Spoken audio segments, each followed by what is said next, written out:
Apparently I'm live. We're live. Hello. I wait. Hey, hello everyone. I'm going to wave to some people, but they come in. Hi. Hello. Welcome.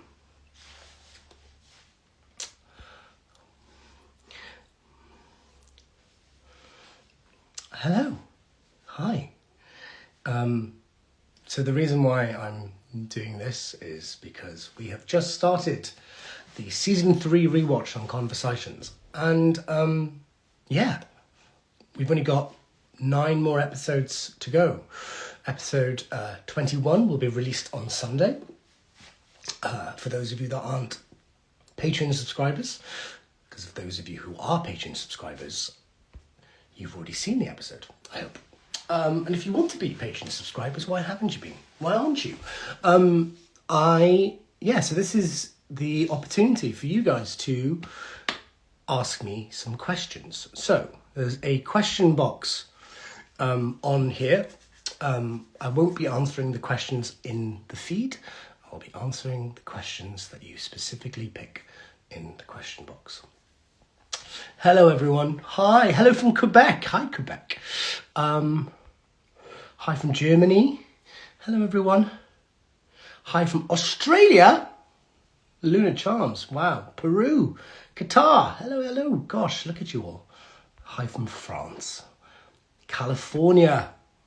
Wow. This is amazing. You're all wonderful. Hello from my work. Thank you, darling. Italia. Amazing.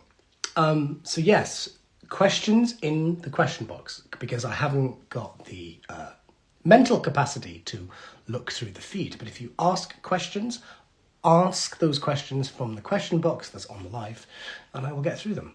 But we are so happy to be back for season 3. It feels weird because it feels like it's coming to an end, like season 3 is in a weird way. We've only got 9 more episodes left to record. So do you have any questions for me? Do you have any questions about the podcast? Do you have any questions about season 3? Who are the guests that we've got planned? What's going to happen to the podcast when it's finished?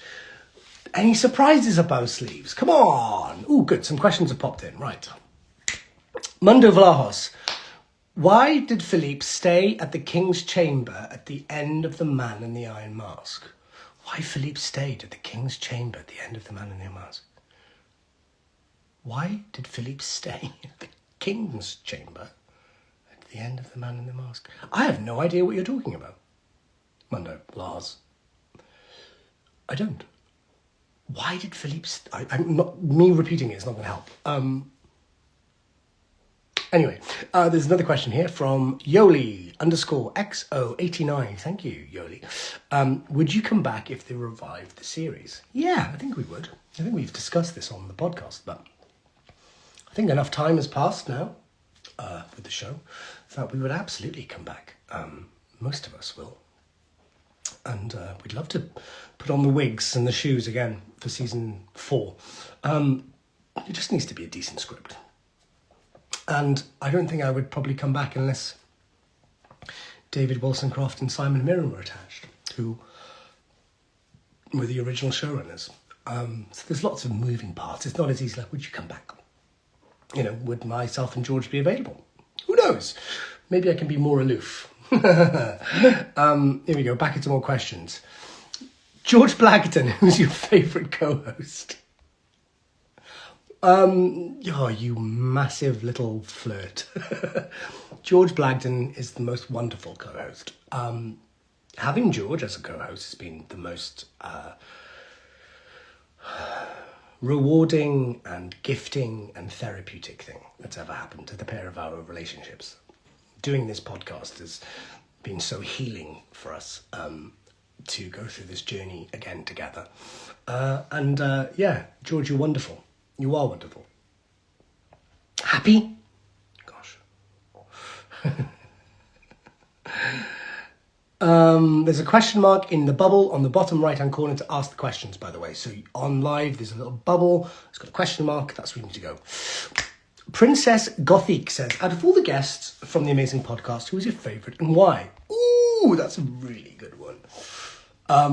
It's always the people that you think will never say yes to coming on the podcast. Because we're so surprised, myself and George, that they've said yes. So I'm thinking there's Pip Torrens who came on, Joe Sheridan, Amira Kazal, Noemi Schmidt, Mark Rendell, Gilly Gilchrist, these wonderful people that are part of the fandom and part of the show, who've gone off to do other things. They're not sort of, aware of the Versailles family and not particularly on social media, so they don't understand the love. So when we bring them onto the show and we sort of tell them how much people can't wait to sort of hear what they have to say, it's so rewarding for us. And also for us, for me and George, we get to sit across on Zoom with these people who we haven't seen for maybe 10, 9, 8 years. That's like the proper answer. But they're obviously the people that we've brought onto the podcast. Evan's great, Ty's great, wonderful people that have come on to sort of to tell us their stories. So yeah, that's a great question. Hi Alex, how did they get the wigs to stay on? From Dawn. Hi Dawn, they look so natural. Are they uncomfortable at all? So what they do is, however your hair looks, they would have real trouble putting a wig on my hair at the moment. What they do is they put like a lot of it's kind of like gluey gel in your hair, and they bring it back, and whatever the passing is of the wig, so mine was in the center, they would sort of comb my hair and it would be like so glued to my face. And then the wig would then sit on and pull, and then they would have I frozen? Hello, am I back? What's going on? Oh, I'm back. Did you guys I disappeared then, didn't I? Did I disappear? Anyway, maybe it was just me. So they put the wig on, and the wig's got this tiny little mesh, and then they use this sort of like alcohol acrylic glue, and they sort of go along the mesh. The mesh is only about 1 centimetre. And then once that's on and in place, they use these sort of industrial clips, and they go into the wig, move the hair, and they clip the wig into the gluey hair underneath. It's like industrial. It takes about a good half an hour to get it on, but it's great because if it stays on, it really does. We were never allowed to sleep. If we had like a couple of hours off, we were never allowed to go and sleep in our trailer. We'd have to sort of sleep sitting up like this, like horses. Tap a question to answer. I've done that one. I've done it. Yeah, done that one. I see I have to tap them. Tara.ladde. Being in such an amazing historical drama, is the era of Louis XIV your favourite historical era? Do you have any favourite period? It became a really interesting era for me. I wouldn't say it's my favourite of history. I love the 60s. 60s, the sort of mods and the music and the swinging 60s, the Beatles, the Who, all that sort of stuff. That's my favourite era. But such a change, especially in the United Kingdom and Britain, swinging 60s and all that. That's been my favourite historical era. But I loved learning and understanding what it was to live in the time of court of Versailles. Done that one.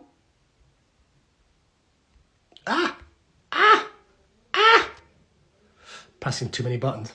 How did you feel that this is from Princess Gothic. How did you feel that Monchevy in season 3 had a more serious, dark experience as opposed to the relationship in season 2, where they were the comic relief of the season? Very good question. I love season 1's relationship because it had both. In season 2, I didn't like it per se. I didn't like the whole funny and comical aspect of it. It just didn't fit me as an actor what I wanted to do with Philippe. I felt like it distracted a lot of the good work that me and Evan were doing by having sort of these light-hearted moments. In season 3, we actually talk about it in this podcast that's coming out on Sunday. It was a relief for me and Evan to not work with each other again. We love each other so much, but it was nice that we could go away from each other, do other storylines and come back together. But yeah, I guess I don't think it's dark. I think it's more truthful. I think that the writing in season 3 is much more mature than it was in season 2. So yes, good question. If I would be... This is from Philippe Duc d'Orléans. Hello, it's me. If you would be working on the set, what job would like to try out? Oh, be directing, because I'm a narcissist. A narcissist and want to be in control. H50 Europe says, is there a scene that lingered with you even after the scene was in the can?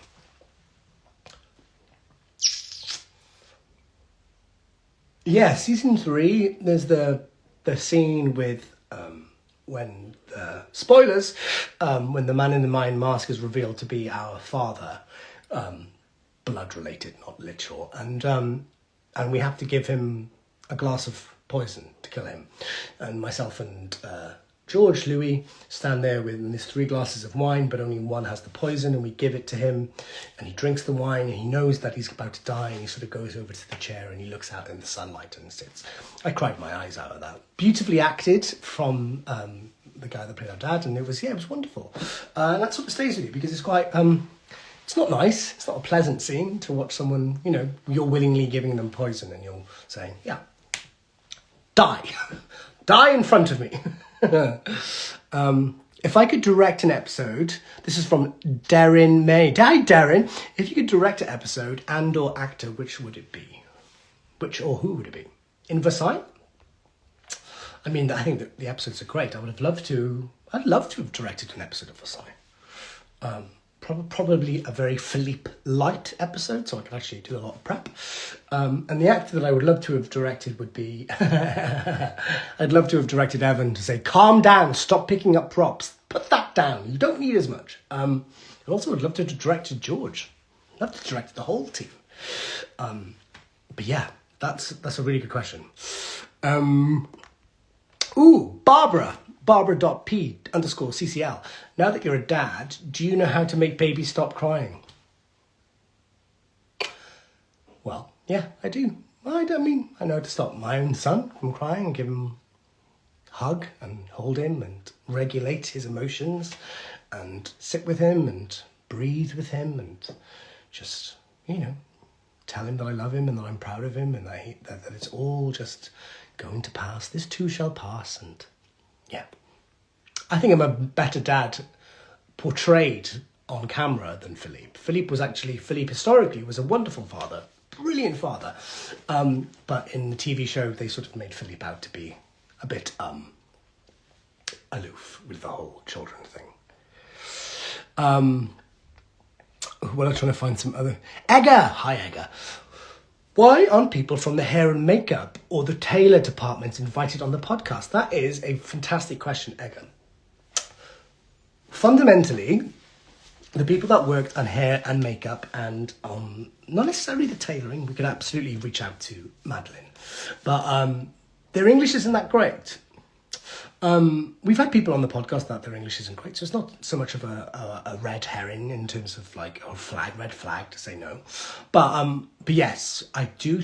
We hear you, and absolutely, even if it's not an specific episode, we can related to the rewatch. We can absolutely try and do one of those special episodes like we've done with Matthew Davinia and Andrew Bamfield, where we get some of those creatives, the people that did the hair, did the makeup, did the tailoring onto the podcast. So we will make a note of that. Very good, Egger. It's noted. What else have we got? The Lost Souls. Can we consider that Philippe is a villain according to his behaviour? Absolutely not. How dare you? How dare you? No, Philippe is not a villain. I would say out of all the characters, Louis is the most villainous. Dictator qualities and very little regard or, has a lot of disregard for other characters. The world revolves around Louis. No, I think Philippe is super truthful. Has a very strong moral compass. He just doesn't particularly express himself in the most correct way. Kind of like me. The amount of trouble I've got in, even though the things that I'm saying are right, the way that I go about them, not right. And I have learnt many lessons from that, like Philippe. Vana Gabri, Dio mio, hi. Rude, strong, proud, vulnerable. Which of Philippe's mood was the most fascinating, challenging to play? Vulnerable. Vulnerable was challenging. The PTSD, the bipolar aspect of his mood swings. In season 3, he's completely broken when he towards the later episodes. But I quite enjoyed doing them. It was a challenge, but I loved doing them because it required so much of me, and it felt like an acting challenge. It felt like, how am I going to get there? And I would get there, and I was proud of myself for getting what needed to be shown. They were the most difficult, though, 100%. I also find, just me as an actor, I find it really, really difficult to do comedy. Even though myself, I think that I'm quite a funny guy.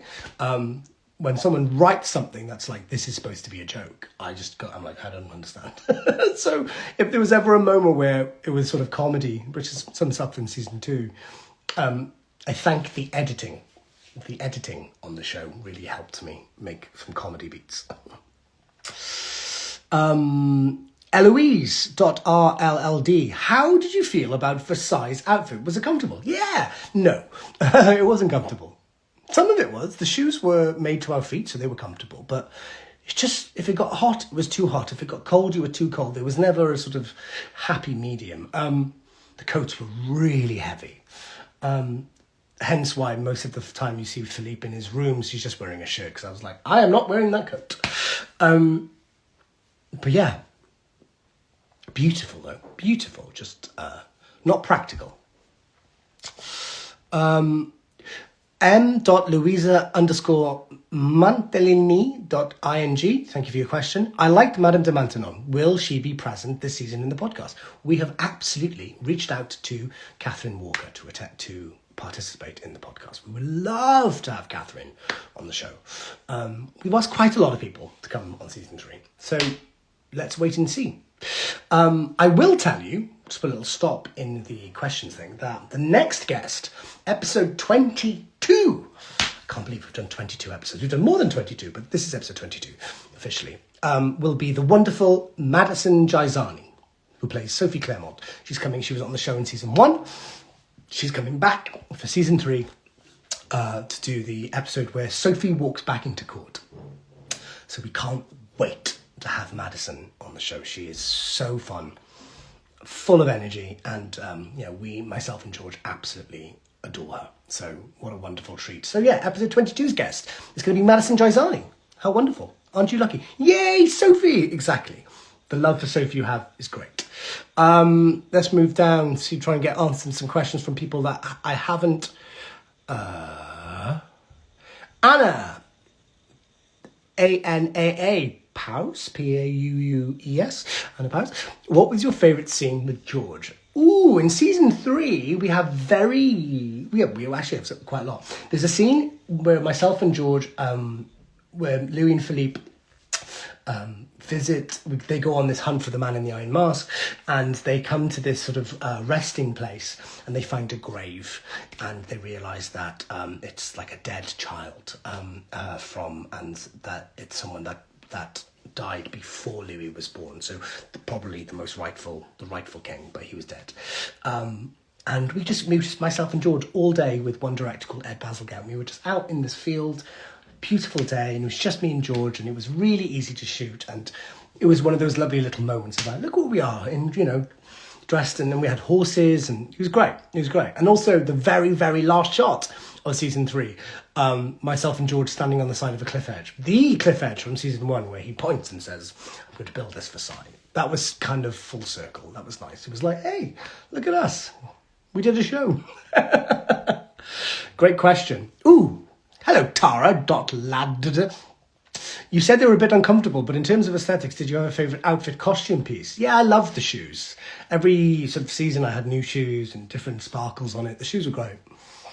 And also there was in season 2, I believe. Season 1. At the end of season 2, there was this black armour plate before Philippe went into war. My black costume, my Philippe went gothic. The armour plate was just like, I felt like a superhero. I couldn't lift my arms above here. I was like stuck. But it just looked epic. And that's what you want. You want epicness. Right, and scroll down because I feel like I've missed quite... Estelle 619. If you hadn't auditioned for Philippe, who would you have chosen and why? Well, there's a funny story here. So when I auditioned for Philippe, I obviously got the part. And for a while, I was one of the first people cast. For a while, they couldn't find Louis. And Jalil Lesper, the director, reached out to my agent and said, would Alex consider playing Louis? And I said no, because Philippe was so much more fun on the page. And I'm more suited to me, especially, more suited to my style of acting. So no, I think I was right for that part. I probably could have had a bit of fun with the Chevalier. Maybe. And I probably, if I hadn't got cast in season 1, maybe playing Thomas Beaumont in season 2, I would have had fun with that. Even though Mark Rendell was perfect, by the way. Absolutely perfect. Cat X Riley, what time period would you like to working next? Directing, acting? Well, I have written a beautiful Welsh folk horror movie.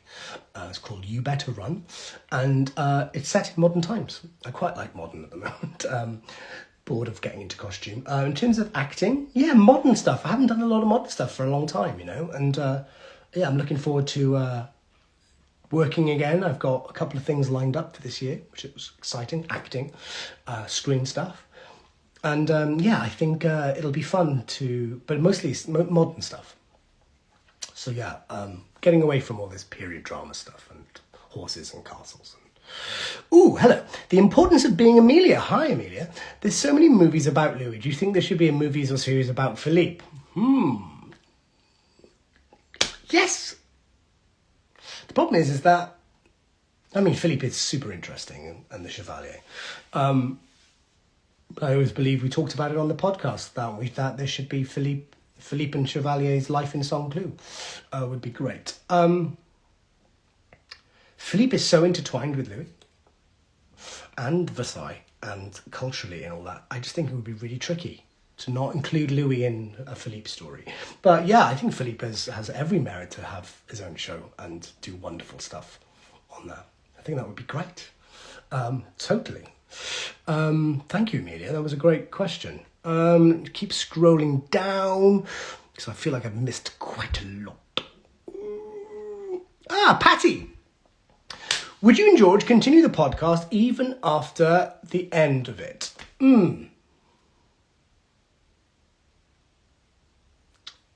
I don't know. If I'm honest.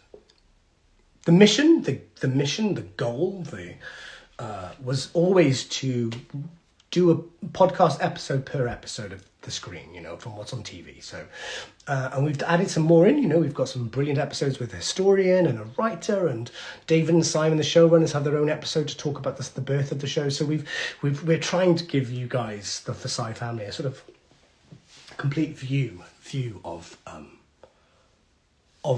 our experience in the show, and you know, I just don't know what else can be talked about once it's done. You know, what's great about the format of the show is that me and George and whoever the guest comes on, we talk about that episode and their journey and their auditions or casting or whatever. And then it's nice to go through the episode and this is what happened and if there's any fun stories around it. Without that format, without that structure, I'm finding it really sort of in my head trying to think about myself and George just talking. I don't know if that's particularly interesting. Once the show's over. I don't know. Outlander, we just miss your Welsh face. Yeah, well, get over it. Milady Manon. Hi, Milady Manon. If you could meet one historical figure, who would it be? Oh, I think I would meet either Oscar Wilde or William Shakespeare because I'm an actor and boring and, you know, kind of the most obvious answers for that question. I wish I was a bit more original, but I'm not. I am a sucker for just following the trends. Let's try and, I'm going to scroll down. Oh no, what am I doing? I just keep, stop pressing buttons, Alex. Let's go down, let's go down, let's go down. Let's done that one, done that one, done that one. Ooh. Hello, everyone. Hello, people that are joining. Yeah, I'm going to go back to the top. Keep answering. Okay. Philippe and Fabian had a great storyline together. Will Ty come back to the Season 3 podcast? I don't know. That's a really good question. I don't know if Ty will come back to the Season 3 podcast because it's very public knowledge, but Ty did not enjoy Season 3 that much. He didn't have that much to do compared to the previous seasons, and he's always been a bit miffed, I think, about Season 3. I hope he doesn't mind me saying this. So I don't know if getting him back, maybe he needs closure as well. Maybe he needs closure. Maybe bringing him back will, put the dog to bed, so to speak.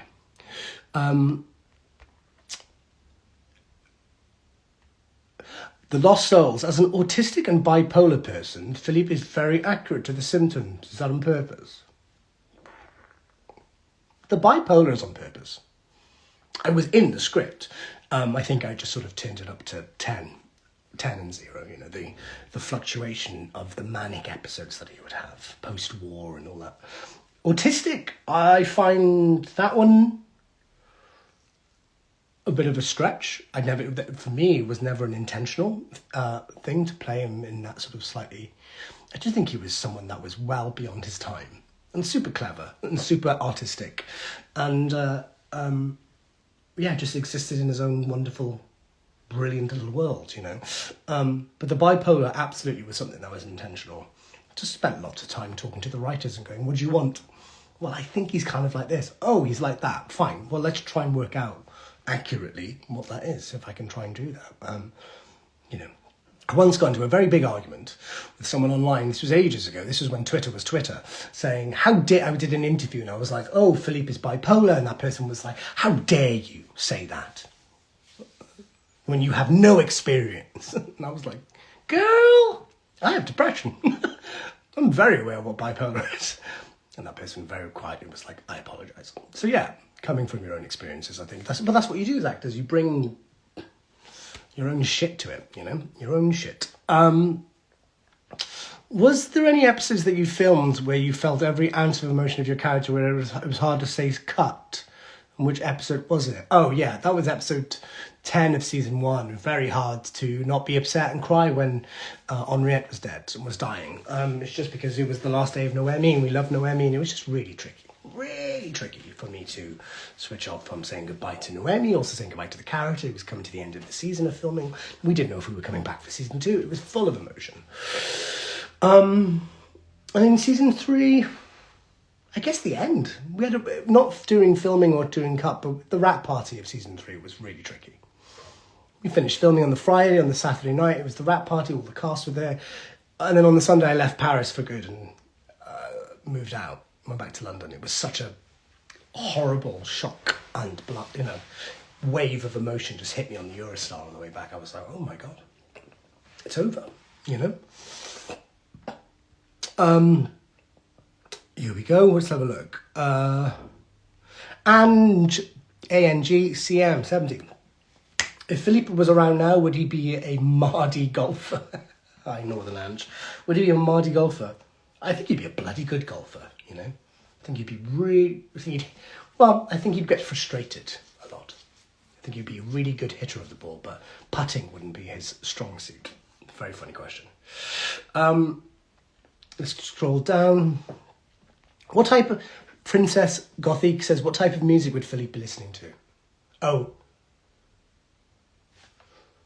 Opera, like loud opera.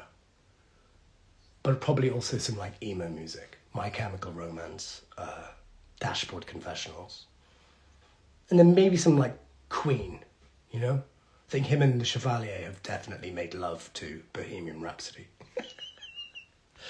Here we go. And then, this has been wonderful.